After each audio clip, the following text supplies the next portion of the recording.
बहाना दादी छिनराया जी ए दा मधुए बहाना मैया बेचराया जी ए दा मधुए बहाना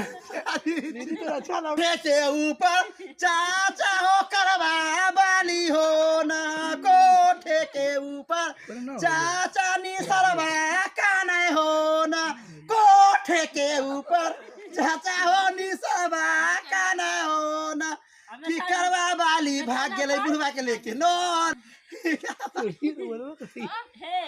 अन्य पर बैठाई दादी सोहागिन रुए हो ना